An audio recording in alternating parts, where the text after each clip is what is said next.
força!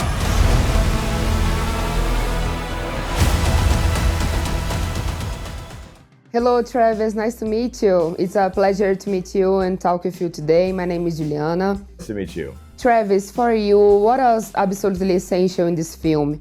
What from the original universe simple had to be there?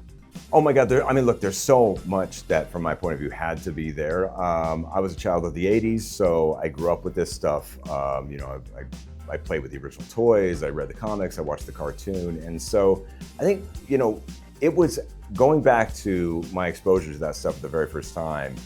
It was weird. It was really strange. It was out there, larger than life, unhinged. You had so many different things that shouldn't go together. Robots and spaceships and barbarians and furry knickers with battle axes, fighting guys with, giant skull faces. It was so many odd things that were thrown together. It shouldn't have worked.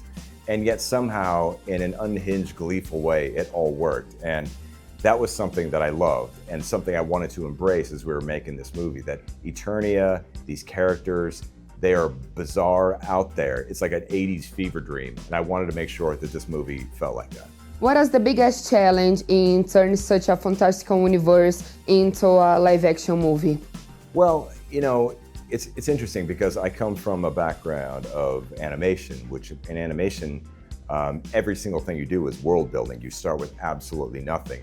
And everything you see in the world, whether it's a blade of grass or it's a character's face or it's a proper location, it has to be designed, very thoughtfully designed and built by an artist's hands.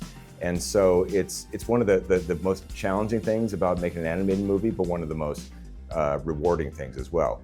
And it was a very, very similar experience with Masters of the Universe because we are creating an alien world in Eternia, a very strange, unusual, beautiful world with eye-popping color and crazy designs and interesting locations and characters and vehicles.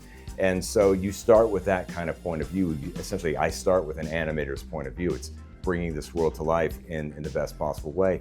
You bring an army of artists and designers and talented folks to kind of honor what came before, but also come up with a new modern and beautiful cinematic version of it. And in the end, we have a world that feels lived in. It's bright and colorful, but it's also just a ton of fun.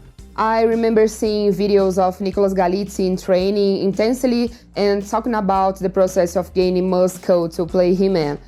What made him the ideal choice for the role? Well, it's a funny thing because when people think about He-Man, they always think about the physique. They think about the body. They think about all the giant rippling muscles. And that is a huge part of He-Man. But for me, it wasn't the critical part of He-Man. It wasn't about the muscles. It wasn't about the body. It was about the spirit. It was about the soul and what he represents. So that was the most critical thing for me to get right, is to find someone who had those characteristics.